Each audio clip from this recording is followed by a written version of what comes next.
बिहार के प्रवासी मजदूरों के लिए मनीष कश्यप है मसीहा। बच्चा बच्चा जानता है ये सच्चाई। हर तरफ हो रही बिहार के बेटे की बात, जो दूसरों के दुख में होता रहा दुखी, किसी की भलाई करने के लिए नहीं देखा दिन और रात। ना केवल इंसानियत के तौर पर बल्कि आर्थिक तरीके से भी कई बार बढ़ाया मदद का हाथ।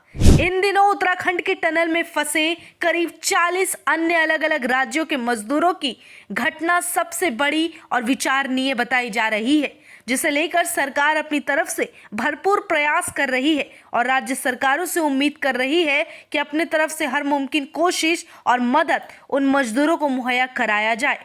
हमारे समाज में मजदूर वर्ग ऐसे हैं जिनकी बात कई बार कोई नहीं करता, क्योंकि कुछ लोग उन्हें आम लोगों की तरह नहीं मानते।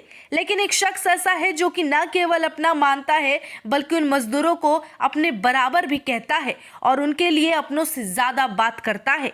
ये बात वाकई किसी से नहीं छुपी हुई है कि मनीष कश्यप ने अब तक समाज के और बिहार के लोगों के लिए क्या कुछ किया है। और ये केवल बिहार तक ही सीमित नहीं है, बल्कि अन्य राज्यों में उनके द्वारा किए गए बेहतरीन कामों का आज नतीजा है कि लोगों के घरों में सहायता पहुंची है।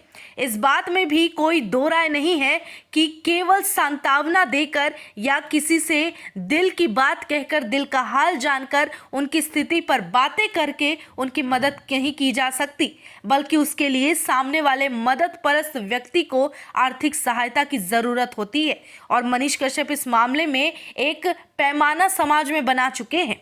अगर वाकई आप गरीबों की, मजदूर वर्ग के लोगों की मदद करना चाहते हैं तो केवल उनके बारे में बात ही नहीं करनी होगी, बल्कि अपने तरफ से छोटी बड़ी अपनी सुविधा अनुसार आर्थिक मदद भी करनी है। और ये उदाहरण पेश करके मनीष कश्यप ने साबित कर दिया कि जो वो करते आए हैं शायद वो हर किसी के बस की बात नहीं।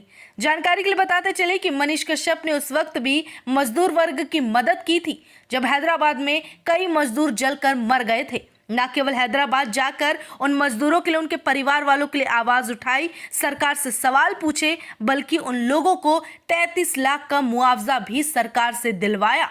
इसके अलावा जो सरकार की तरफ से मुआवजा के रूप में राशि मिली, उसके बावजूद उन्होंने अलग से, मनीष कश्यप ने अपने तरफ से लाखों की आर्थिक सहायता उन मजदूरों को पहुंचाई है।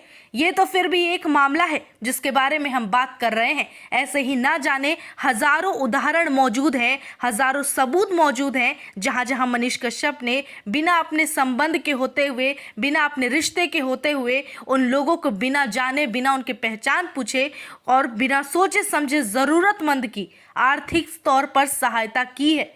मनीष कश्यप ही एकमात्र ऐसे शख्स हैं जो देश के किसी भी कोने में मजदूर वर्ग की बात उठाते हैं, उन्हें लेकर आवाज उठाते हैं। इस वक्त भले ही वो हम सब के बीच आज़ाद तौर पर मौजूद नहीं है, लेकिन उनके समर्थक भी जानते हैं कि मनीष कश्यप का होना इस वक्त कितना मायने रखता था। ऐसे वक्त में जो उत्तराखंड में मजदूर टनल में लगभग 2 हफ्तों से फंसे हुए हैं, इस वक्त सबसे ज़्यादा याद मनीष कश्यप की आ रही है, क्योंकि अगर वो होते तो रात दिन और बिना समय की परवाह किए उन मजदूरों को वहां से निकालने के प्रयास में जुट जाते, चाहे तो आधिकारिक तौर पर या फिर किसी अन्य तरीके से। खैर, आखिर में बिहार सरकार से यही उम्मीद लगातार लोग जता रहे हैं कि प्रवासी मजदूर जो उत्तराखंड के टनल में बिहार के फंसे हुए हैं, उन पर ध्यान दें और जल्द से जल्द उनके लिए कोई ना कोई मदद मुहैया कराएं।